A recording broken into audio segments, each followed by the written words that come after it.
నమస్తే మిత్రులారా. ఈరోజు ఇక్కడ రాడ్ బెండింగ్ జరుగుతుంది. రాడ్ డాగ్తో లివర్ తోటి మంచిగా వంపుతున్నారు, చక్క చేస్తున్నారు. రాడ్ ఇద్దరు కలిసి రాడు సీదా ఒకరు పట్టుకొని ఒకరు ఉంచుతున్నారు. చూడండి, చాలా హార్డ్ ఉంటుంది. 16 mm రాడు, ఇది 20 mm రాడ్ కూడా ఉంది. దాంట్లోనే చక్క చేస్తున్నారు. ఈ రాడ్ ఇదే ధనలక్ష్మి టీఎంటీ గుర్తు చూడండి. ISI mark 550 Dhanalakshmi TMT rod 550. ఇది దాని కోడ్. ఇది మరి ఇది గట్టితనంగా ఉంటుంది ధనలక్ష్మి. ఇదే రాడ్ చూడండి. ఇది ధనలక్ష్మి టీఎంటీ బార్ రాడ్.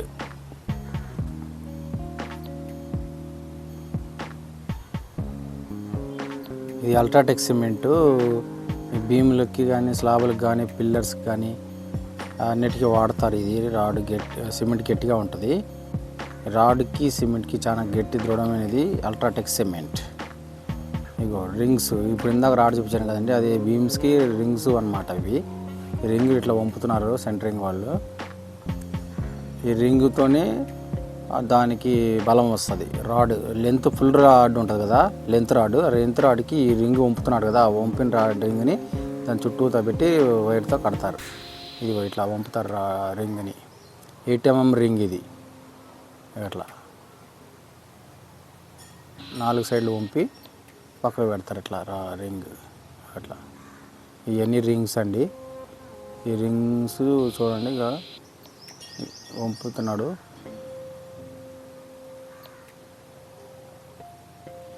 ఈ స్లాబ్కి వచ్చేసి కానీ భీములకు కానీ అన్నిటి ఇవే వాడతారు రింగ్స్. రాడ్ని గట్టిగా చుట్టు పట్టుకొని ఉంటుంది 8 mm రాడ్. ఈ రాడ్తోనే స్లాబ్లు కానీ భీములు కానీ చాలా గట్టిగా ఉంటాయి ఈ రింగ్ తోటి.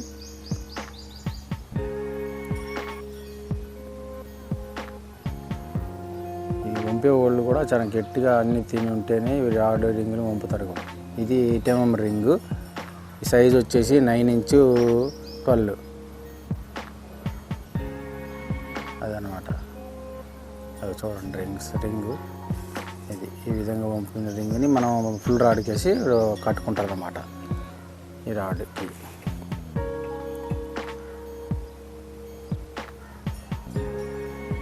ఇందాక చూపించాను కదా, రాడ్ 20 mm అన్నాను కదా, బెండ్ చేస్తున్నారు. అది కరెక్ట్గా విధానంగా పట్టుకొని వంచాలి, లేకపోతే చేతులు నలుగుతాయి అన్నమాట. అది అట్లా వంపుతున్నారు చూడండి ఇద్దరు. అట్లా ఈ చక్క చేసిన రాడ్ని ఇప్పుడు ఇందాక చూపించిన రింగులతో వీటికి జాయింట్ చేసి బీమ్స్ కడతారన్నమాట. బీమ్స్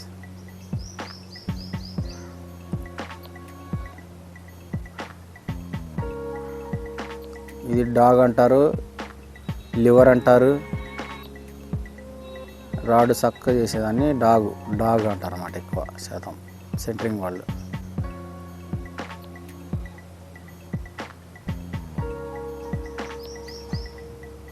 ఈ ఫుల్ లెంత్ వచ్చేసి 40 feet ఉంటుందండి. ఈ 40 feet కూడా ఫుల్ లెంత్ మనకు చక్కగా రావయి, కానీ వంపి తీస్తారనమాట. అక్కడ నుంచి కంపెనీ నుంచి వచ్చేటప్పుడే అవి వంపి వస్తాయి. వాటిని మనం తీసుకొచ్చి ఇక్కడికి వచ్చిన తర్వాత వాటిని చక్కగా చేసుకొని మనకు కావాల్సినట్టుగా వాడుకుంటూ ఉంటారు, కటింగ్ చేసుకొని ఏ సైజు కావాలంటే ఆ సైజు. ఇది ఫింత్ బీమ్ అండి.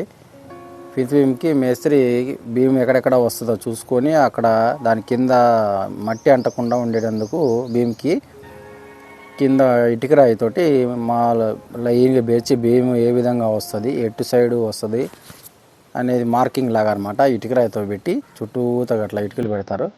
పెట్టేసి దాని మీద మాలేసి జాయింట్లు కుడతారు అన్నమాట.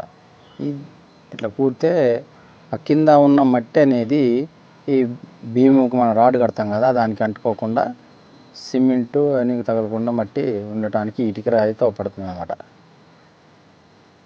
అట్లా ఎక్కడెక్కడ భీము వస్తుంది అనేది కూడా ఈ ఇటుక రాయితోనే మనకు తెలుస్తుంది. ఇటు సైడు ఇటుక రాయి పెడితే అటు సైడ్ దాని మీదుగా భీము వస్తుంది అన్నమాట. పిల్లర్స్ జాయింట్ అవుతా బీమ్స్ వస్తాయి. ఈ బీమ్స్ కూడా సపోర్ట్ అనమాట, పిల్లర్కి ఫింత్ బీమ్ అనమాట.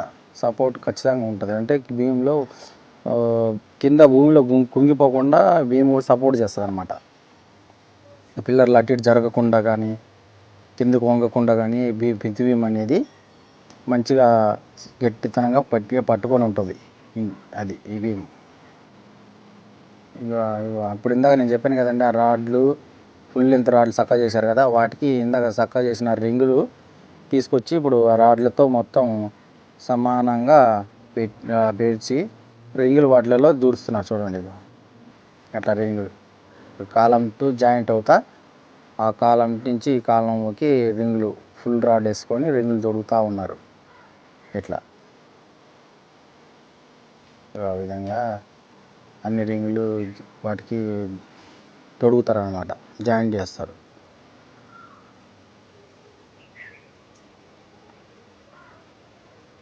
ఈ విధంగా ఇగో ఇక్కడ కడుతున్నారు చూడండి. ఇగో రింగ్ 4 సైడ్లు రాడ్లు ఉన్నాయి, దానికి రింగ్స్ ఉన్నాయి. రింగ్స్కి ఇగో బైండింగ్ వైర్ తోటి ఆ రింగ్స్కి ఆ రాడ్కి మంచిగా వైర్ వేసి కడుతున్నారు. బైండింగ్ వైర్ తోటి ఉప్పు పెట్టి అట్లా ఉప్పుతో తిప్పుతున్నారు చూడండి. ఇగో అట్లా తిప్పితే కట్టడం వల్ల ఈ పిల్లర్కి అవతల పిల్లర్కి ఈ రాడ్ అనేది గట్టిగా పట్టుకుంటుంది అనమాట. బేసు అటు ఇటు కదలనిది అనమాట ఈ భీమ్. దీని మీదనే ఇంటి గోడ వస్తుందండి. ఇదే పెద్ద భీము. ఏ రూమ్లు ఎట్లా వస్తాయో ఆ రూమ్ సైజుగా ఈ పెద్ద భీము వస్తుంది అనమాట.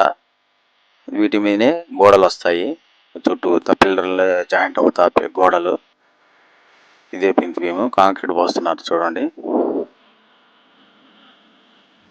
ఆ విధంగా పోస్తూ పిల్లర్లన్నీ కలుపుతూ ఇంటికి వచ్చేటట్టు వస్తాయి గోడలు. ఆ గోడల ప్రకారంగా ఈ బీమ్స్ అన్నీ కంపల్సరీ వస్తాయి.